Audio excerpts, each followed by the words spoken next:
Hello everyone, welcome to my channel. Today I'm going to tell you a beautiful story about vanity. It's a simple story with a huge lesson in it. This is a story I have heard many times in my childhood. Once upon a time, there was a young lion king who ruled over a vast jungle. He was an educated, intelligent, and brave king. There was no one in the vast jungle who could equal him in strength and bravery. He was the strongest, the richest, and the most powerful one in his vast jungle. One day he was having a conversation with his wise minister, the tortoise. The Lion King said, I'm sure no one would ever dare boast before me. I am the best in every respect. I am glad that I am superior to everybody in every respect. His old minister, the tortoise, who generally agreed with the Lion King, did not reply. He didn't even smile. The Lion King was very surprised. Why are you quiet? Don't you agree with me?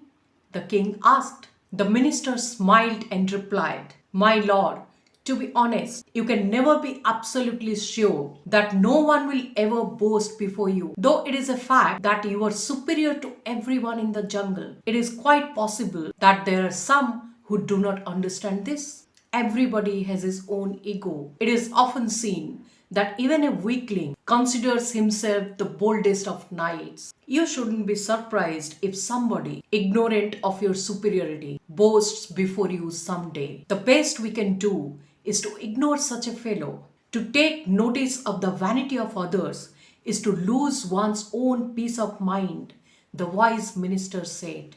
While the minister and the Lion King were talking, a tiny squirrel jumped forward and climbed a marble column in front of them. In his front paws, he held up above his head a tiny gold coin. The Lion King was amused. The squirrel saw the king looking and said, I have got so much wealth. How much has the Lion King? He looks so poor and seems envious of me. This made the Lion King furious. He ran after the squirrel, leaving behind the surprised minister. The squirrel escaped but dropped the coin. The Lion King took the coin and kept it. Looking at the minister, he smiled with satisfaction. The minister, however, did not look happy. In the evening, the Lion King and the minister were discussing some important issues with some other animals in the jungle. Suddenly, the squirrel appeared above in a tree and said, The Lion King is so rich and so proud, but he has become rich by stealing my wealth. This is the fact. This made the Lion King very angry. He had to control himself because he was in front of the guests. But the squirrel did not let go. It jumped from place to place and repeated how the king stole from it and became rich. None of his animal guests laughed in fear of offending the Lion King, but they were definitely curious. After the guests had left, the Lion King looked for the offending squirrel, but it was not found anywhere. That night, the Lion King could not sleep at all. The words of the squirrel were ringing in his ears all night, making him angry.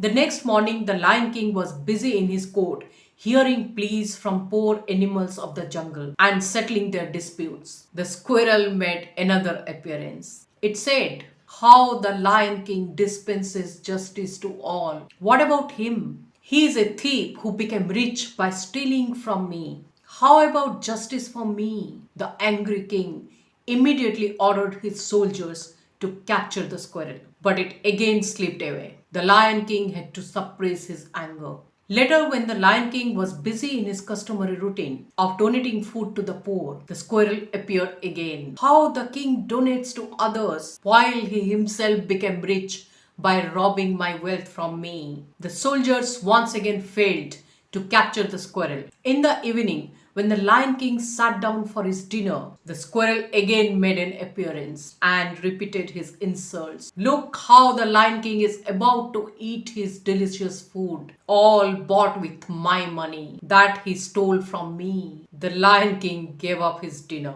That night he could not sleep again. As he laid on his bed, the squirrel appeared again and said, See how the Lion King lay sleepless. He can buy a luxurious bed with the money he stole from me, but he cannot buy sleep with it. The Lion King took out the coin he had taken and threw it at the squirrel.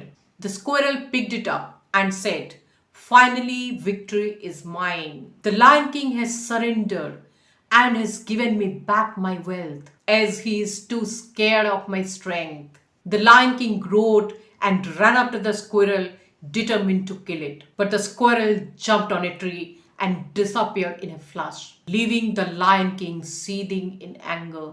In the morning, the Lion King summoned his minister, the tortoise, and suggested to order his soldiers to find the squirrel. The minister said, "My lord, we have thousands of squirrels in the jungle. There is no way for our soldiers to identify this particular squirrel."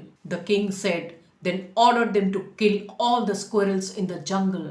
The minister said, "My king, it would be an impossible task. Squirrels are famous for their ability to run and hide. Even after months and months, there would be many squirrels left, and it will be impossible to kill them all.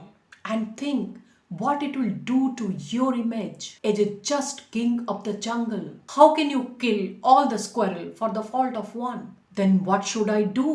asked the frustrated Lion King. "Here comes the lesson," the wise tortoise replied. "Just ignore the offensive creature. Just because it can boast doesn't mean it deserves your attention. It has become big because you have allowed it. The moment you stop reacting to it, it will be discouraged and quit." A while later, the squirrel appeared again and started throwing insults at the Lion King. The Lion King stood with grace and majesty and replied, "Who does not know that the mighty squirrel exceeds everyone in the jungle in wealth and strength, including the Lion King himself?" The squirrel stared at the king, stunned and pleased. Then it scampered away, never to be seen again. Vanity is a disease of the mind. It has one trick: provocation. It eats up the mind from the inside like termites. It feeds on our reactions to its provocations, and it robs us of peace, knowledge, and wisdom. Vanity is the enemy of intellect and heart, and a human being is nothing without intellect and heart. Just like darkness disappears when light is shed, vanity disappears when it is ignored and knowledge is spread. So that's it for today. Support my channel, subscribe to my channel, hit the like button. See you in another video. Till then, take care. Bye bye.